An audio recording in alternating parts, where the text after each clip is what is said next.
time, all time. So I trust them at all times. Well, welcome, everybody. Thank you guys for being here on this Sunday afternoon. First off, give you guys a round of applause for showing up. So my name is Brandon Walker. I am the owner and founder of the Walker Review Multimedia Group. I'm going to be the moderator for this interview and for today. We're here to celebrate an amazing woman by Miss Denise, a.k.a. KoKo Brown. I had the pleasure of meeting Miss KoKo Brown about 4 to 5 years ago. We had an interview, and it was one of the best interviews I can say I personally did for my own brand. We were able to build a relationship from there and continue to do business. And not only is she a great person, but she's trailblazing her own path for what she wants to do. So as we leave February being Black History Month and enter into March, which is International Women's History Month, we're celebrating Miss KoKo Brown for not only being a Black pioneer, but trailblazing her own history as we do for Black women, okay? So help me celebrate Miss Denise, a.k.a. Miss KoKo Brown. All right. Oh, hello, everyone. Hello. Oh, y'all look so beautiful. I'm so excited. Yes. What's going on? What's going on, Miss? How I look? I look good. I look good. See? All right. Look real boss like Miss Sugar. Oh, well, thank you. Okay. So we had a couple conversations up here asking, are you nervous? And are you ready? We were both asking each other, are you nervous? Are you ready? It seems like it's just regular creating for us. Yeah, I'll actually say for y'all who know me, I actually went to bed last night. I got in the bed. So that is good. Like usually I'm nervous. I'm up all night till like 3 in the morning, but I went to bed. I even ate this morning. See, you doing everything just because you're excited for today. But I mean, we've had a lot of conversation before we got to this moment. Just talking about the full timeline of what you've been through, not only as a person, but as an entrepreneur and a brand owner. So I want to get into the interview so not only they can understand what all that you've been through, but see the vision that you have for, the motto for today is dream bigger, okay? So not only do we want you guys to dream bigger and how you guys operate in business, but dream bigger and how you guys operate as people and how you affect other people's lives, okay? So again, we're going to focus on dreaming bigger, not only today, but we're going tomorrow, next week, next month, and even into next year, okay? So in the beginning, we all have a genesis, okay? But in the beginning for you, how was your life as Miss Denise? What were some of your aspirations? What were some of your goals? Like, what were some of those beginning lessons that you had growing up? So I'll say for me, growing up, Denise, she's very goofy. She just loves to have fun. She loves her family. Super ambitious. I've always been very ambitious as a younger girl. For the longest, my biggest goal was to always be an actress. Okay. So there was nothing you could have told me that, I wouldn't be acting, but it's just funny how you continue to everything that I've done to continue to chase what I thought I was chasing to become an actress, it actually led me to starting a clothing brand. It actually led me to becoming a DJ. So I've had so many different avenues chasing that one dream that, it's kind of changed. So I don't really know what acting holds for me, but, I haven't shut the door, but I'm very grateful that because that was such a big dream of mine, I knew I had to do almost the unthinkable, not take the ordinary path. No matter what it is, whatever it takes, I'ma just keep pushing towards, trying to get to Hollywood. That's what I thought I was doing this whole time.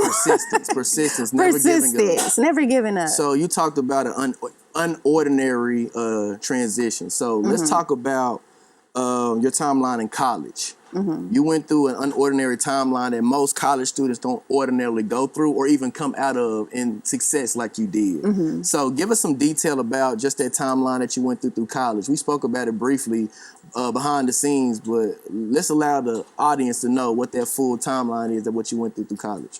Yeah, so college, I actually have a love-hate experience with college. Let's talk about it.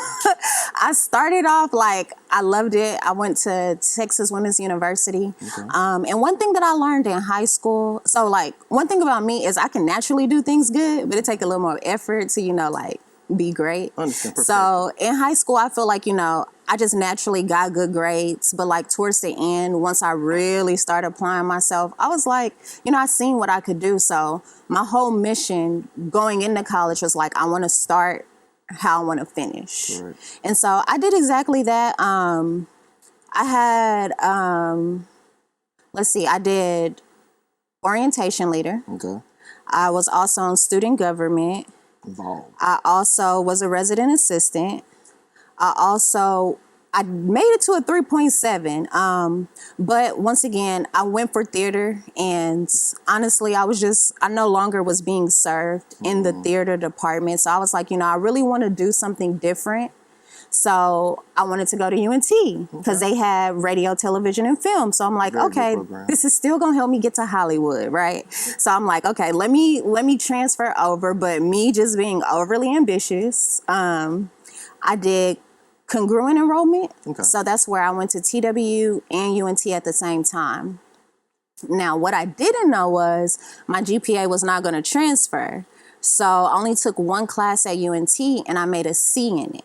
So me not, understanding like what I was already in, when I transferred full-time from TWU to UNT, I had to start at a 2.0.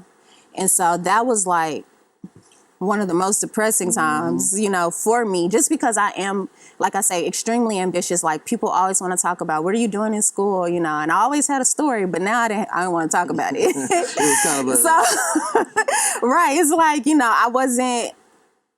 I knew like I was just stuck taking like classes just to try to raise my GPA up. And basis so classes at this point, not interesting, just to get to the next phase. Right. But what I also did was I was like, okay, if I'm going to be taking classes, let me do something that still interests me. Right. So I thought I was picking up a minor in fashion, but they wanted too many credits. But I did start. But that's where I had the idea to start a clothing brand. Like, I don't remember what the teacher was teaching. I don't remember anything, but I remember sitting in that classroom and I remember saying, maybe I should start a clothing brand. And that's honestly, that's where the idea was birthed. So it's like, even though, I hated this whole, like experience, like how it turned out, the idea to start a clothing brand is like, came out of all of that turmoil that you were going through. Exactly. Right. Because, for me, it was like, I didn't feel like I didn't need anyone to validate the fact that I knew I was a 3.8 and you're telling me I'm a 2.0. Like, I know all the hard work I put in. I know what my intentions were. So it's like, you're not going to tell me, you're not going to dictate my life. Because at the end of the day, I do have ultimate control over my life and the decisions I made. And so that's how I came up with Superior, because it was just like, no, I don't accept this, and we're going to have to do something about it. So that's where the idea was birthed out of that transition through college. So ultimately, I went to school and got a degree to say I want to be an entrepreneur. Understood. There we go. But it's still something to be proud of, so we're going to give a hand clap to that. But we all understand and know our college years. DJs played a pivotal part in our, I'll say, college experience, because they kept the parties live. They kept us coming out.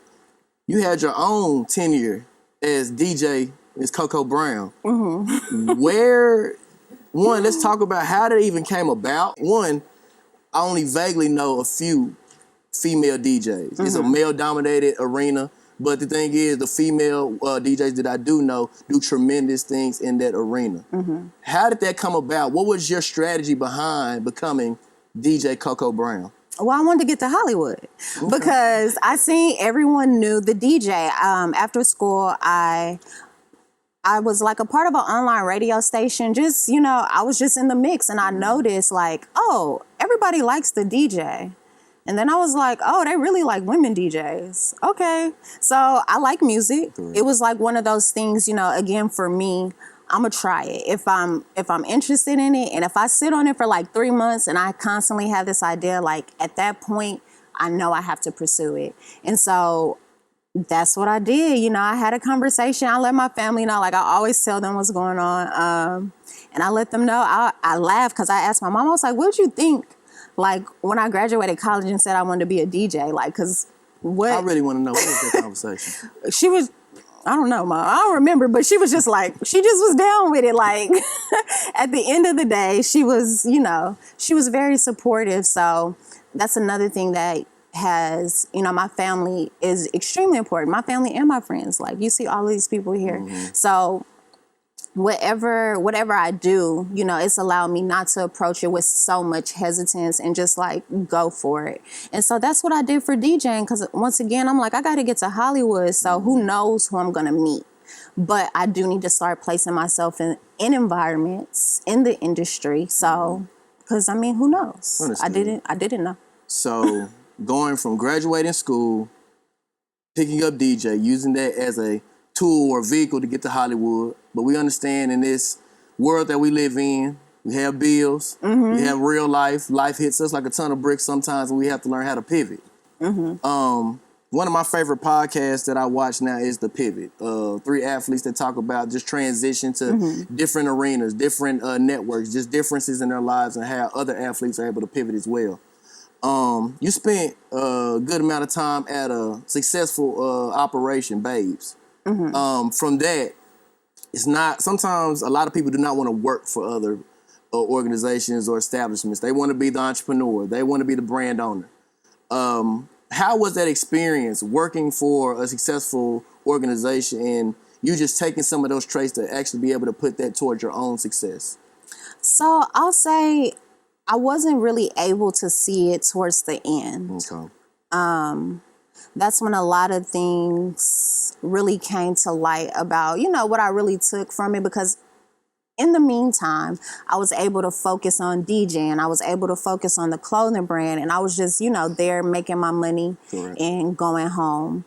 But what that did teach me ultimately at the end of it, because I ended doing management for training. So it really taught me the business full circle, because I understood it being on the front line. But then when I got to go behind the scenes, you know, I really understood how an operation needs to work. And like, you gotta have a system that supports you at all times, because we see a lot of, you know, what we're able to see, but you know, some of the most successful businesses, they have these huge operations going on behind them to keep them afloat. So that was one of the, you know, I met a lot of people. I sold a lot of clothes. There we go. So that was always good. And honestly, something else I wasn't able to see until afterwards was just how much, you know, me talking about the brand was also very beneficial to me, but to other people. Like, it made me, I don't feel like I'm that old, but I did just turn 30. So, you know, I got a little time up under me. But there was a lot of people, you know, a lot of younger girls who were, you know, still in high school at the point that I'm in college. And they were always asking me questions, but just realizing, like, you know, even back then, how much my voice mattered and how much, you know, they would come to me and ask me, well, what do you think I should do about this? Or what do you think I should do about that? So that was also building me, you know, as a leader and as, you know, just having confidence, like, okay, I mean, they listening to me, you know, like, I'm not going to tell them anything that I wouldn't believe in. But however, just to know that people do listen, you know, that's priceless. That's definitely right. Definitely is priceless.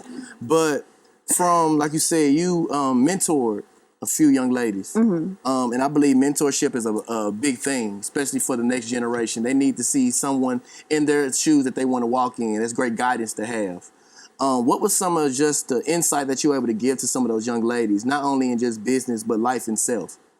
So I always, for me, I think it's very important to know exactly what you want. You have to have a vision, because there's so much going on out here. It's very easily to get distracted, but you just have to know what you want, because people can also, you know, lead you wrong. Like another example, like I said, when I was in college, if my advisor had stressed to me that my GPA was not going to transfer, I don't believe I would have made that same decision. Right. But what that did teach me was to question everything. You know, just because this person is in this role doesn't mean that they know what's best for your life. Absolutely. So you do have to do your own research. You do have to, you know, make sure that this is what you want to do. And then you just have to continue to, you know, like show up. I would say it's very case by case, you know, like of what type of advice I would give. But just overall, I'm always like, you got to have a plan. You got to know what you want, because then that will, you know, direct your footsteps in what you really want to do or what you can do. Absolutely. So I believe you became maybe part of those young ladies' village. And it's definitely great to have a village. I see your village in here is very strong. How important is it to have a village, and how supportive was your village during that tumultuous time that you were going through? How were you able to handle things on your own? Because I know as an entrepreneur, we want to hoard things and just, you know what, doesn't have anything to do but me, so I'm just going to stay away and handle it myself. But how great was it to have that support system during those times? Once again, I don't feel like I can honestly put it into words. And it was one of those things, you know, because like you said, we've talked and I've kind of reflected on it. And it's not something that I think, you know, I've taken for granted ever, but to be able to get up and, you know, create and not think like, what will my family think? Will they support me? That is, you know, that's a blessing, because even like I said, I went to school for theater. I met so many other students who were in the arts who family didn't support what they were doing. And I'm like, what you mean? Like, is your life, like, what do you mean they don't, you know, they don't support your art and what you want to do? Because that's so unfamiliar to me. And I would definitely say, like, the reason why I'm here now is because of my support system. Because, I mean, if they didn't show up, then I wouldn't be here. You know, they continue to show up for me. So, you know, I do take it very personal for me to continue to show up and continue to walk where I need to go, because I know that I do have them behind me. Most definitely. And it's great to have that support system. So shout out to you guys, Village Support System, most definitely. But one of the main reasons that I appreciate you as a person, that we're kind of similar, is we like to have our hands in multiple different arenas.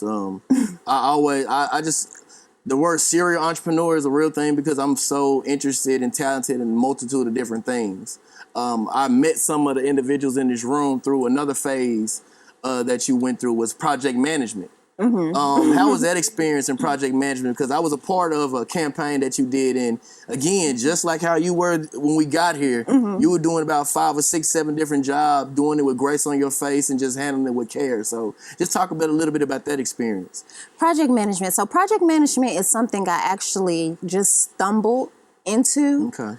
So I was helping a project, and I was working with men. No shame to the men in here, and I was like, I feel like they keep missing some stuff when they keep trying to put this together. That's when I first learned that women and men think completely different. Absolutely. Right? And I'm like, it's just the small details, right? And I'm like, okay, that's not going to happen the way you think it's going to happen. So let me, you know, let's break this down a little bit more. And so as I was helping with the project, you know, I'm researching to figure out, okay, what do I need to do? What do I need to do? And it was everything that I kept getting was like project management. And so honestly, it took almost 2 years before I really accepted it and, you know, said, okay, this is what I'm going to do.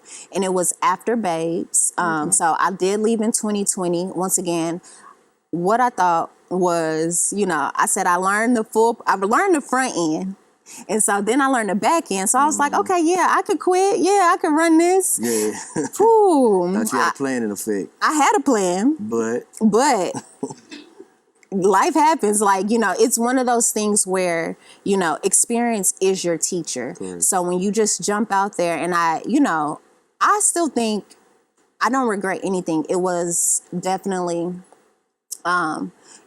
amazing. Like, to be a project manager is a job that it can apply to any industry. You just need to understand how to put something together. You need to understand how to delegate. You need to understand what needs to be done. So that's what I did. I took on different jobs, which was very good, but I had to experience everything that I was going through, right? And now it's all on my dime. Okay. And so what that taught me was, for one, I like big businesses, but two, just being able to have those resources, right? Because if I work with another entrepreneur and you only know your job, right? But you have marketing, you have what's some other parts? You have social media, you have fashion, finance, you have all of these different departments. I, as a project manager, that's not my job. Right. All those different departments, right? And so when I don't have the resources to give you where you don't lack, that's very hard. And so it was a hard process, but what it did show me was, okay, you kind of only know one way of customer service. So I know the customer's always right. I know these things, and I'm still operating like that. But it's like, as you go to this next stage, I can no longer operate. I have to begin to protect me, and I have to begin to protect the business. And so I was tired. I was stressed out. Like, in 2021, like, I had even started losing my hair in the middle. Like, it was just a lot. And it was like, okay, there's still something that I'm missing. Right. And so for me, it was like, okay, you're missing a little bit of structure. You're missing, for me, everything I see, I run it as corporate, but I've never been in corporate. I've never had the corporate experience. So that was, for me, that was like my next pinpoint in this project management journey, is to like go into these bigger businesses that actually can hire a project manager, actually know what a project manager does, and actually have these other resources for me to use, because then I can really see what my work is doing. Okay. Because it came to the point, like I said, it was very hard, because I feel like I'm asking God, like, how do I keep putting my best foot forward, but I'm not seeing what, a little bit of something, like more progress in the direction that I want to be going in. And so that's why, for me, I just had to not put project management to the side, but I had to, change the way that I was approaching it. And I had to not have my hands in everything. Yes. And I had to sit down and only focus, on what I needed to do. Correct. But before we continue with not only you, Denise, and Superior, but I want to give a shout out to my man, Chris. Doing a lot. We were doing things even right before we got to rolling. And he's there with you during all that time, at seeing the things that most other people don't see. Just talk about the support that you can get, not only just from the valley, but just from that individual that knows you so well. Like, give your man some flowers. Give him some flowers. He can have some flowers, but y'all know I'm gonna be honest. Because while he is my biggest supporter, he's also my biggest critic. Okay. He's not gonna let me come, halfway with nothing. And from the very beginning, when I started the clothing brand, because me and Chris started dating in 2013, and I didn't officially come up with the idea till 2014. So from the very beginning, like, I remember calling him, telling him I wanted to start a clothing brand. I remember him helping me come up with names. Even going into DJing, I remember the conversations that we had about, okay, this is about to be what you're going into. This is what this lifestyle comes with.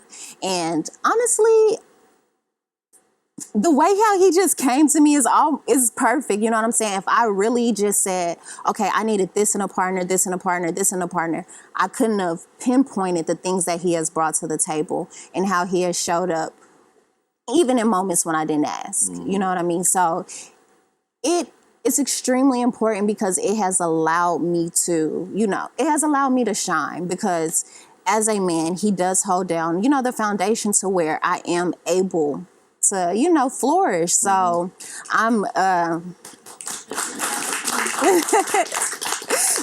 extremely grateful. I'm extremely happy. Like I said, he's also my biggest critic. So even while I'm smiling, I'll be like, oh my God. But you have to love it, okay? You have to love it. I do. Well, black love is real, so don't let anybody tell y'all it's not, okay? So black love is definitely real. But back to Superior. So we're here for the rebrand. I kept I don't know why. When you told me that, I don't know why I kept thinking of the Beyonce song, Upgrade You. Like, that was just the background song. Like, That's when you said, good. this the rebrand, I was like, okay. Period. Let me upgrade you. So, what direction do you see the brand going now? And not only the direction you see of the brand going, what direction do you see yourself going and being the brand owner with all the new things and new experiences that you learn from experience? That was like a 5-part question. You know me. I was like, what you want me to answer first? Yeah, it's the journalist in me. Yeah, slow it down for you. So I'm really excited. So the theme of it is we are rebuilding from a new perspective, because I have learned so much from the time that I've started the brand in 2016. And I'll say in the past 2 to 3 years, I haven't been active, but yet everything has always been about Superior. Every lesson that, I'm going through as I'm doing project management is only to teach me how to be a better business owner. Right. So moving forward, we're starting over. Like, everything that we did before, it worked. But this time we're doing it with, more knowledge, more experience. So what I plan to do moving forward for the brand is just to continue to push that message, but so I want to say it, but I don't want to say it. But like, one thing to like really explain is we're working on getting scholarships going, right? Yeah. Because I want to do more things that also reward people who are following the mission. So seeing how I can just not be a clothing brand, but I continue to build a corporation, and I can continue to build a community of people who are superior. I love it. I love it. I love it. But as we conclude, the last question I have for you to summarize all of this up. What message do you have for not only the people in this room that's listening to you now, but the followers who will come once you relaunch and push all these great things out? Not only about the brand, yourself, and the ultimate mission that you're pushing. What do you want them to know about this going forward? What do I want them to know? So what I would like for you guys to know, I'll say for me, what last year taught me was that my life was different than my career. And that has been the biggest revelation for me, because at the end of the day, I feel like I've done enough work to prove to myself that I can do this. But how I live my life every day is what's really important. Right. And so what being superior means, at the beginning, I was like, it's always taking control of your life to manifest your destiny. But what does that, what does that really mean? Now, I don't have the answer for everyone, but that's for, for you to really figure it out and focus on what you need, because whatever else you desire, as long as you take care of yourself, it will come to you. And it will come to you when it's supposed to come to you. You know what I mean? And your steps are always ordered. And just continue to go with the flow of things. Like, a lot of times we get in our own way, because, I'm a victim of it myself. So I'm constantly figuring out, how do I get out of my own way? Like, how do I continue to just go with what God has called me to do without any fear? Because if I have fear, that means I don't have faith, technically. So I have to continue, I just have to, continue to let go and continue to keep moving. And so that's what I encourage all of you to do. Whatever you want, whatever you desire, it's technically already yours. But you just have to, go get it. But I love those words, and walking through faith and dreaming bigger. Yes, okay, sir. So Denise, I want to thank you for letting me moderate this interview for you, this event. I'm proud to say I'm your friend, do a lot of business with you. I want you to make me one promise, though. What's that? You get to trying to space this out to where it's legit, but it's so grand when we do it. When you get to 10 years of celebrating your brand, I want to come back and have another conversation with you of 10 years of success, okay? We can do that. So we're speaking that to existence, 10 years of success. And we both gonna come back and speak about it, okay? Yeah, that's in 4 years. Yeah, hey. Okay, I'm just letting you know. All right, we there. We can definitely make it done. But thank you guys for being here. Not only do I appreciate it, but Denise, aka Miss KoKo Brown, appreciates it as well. And thank you so much. Thank you, guys.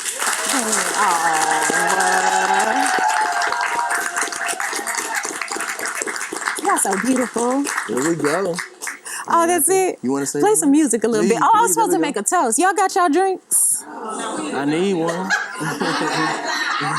There you go, Nana.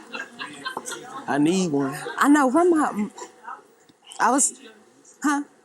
I was like, where my help? See, he Pooh Bear. already on it. He already on it.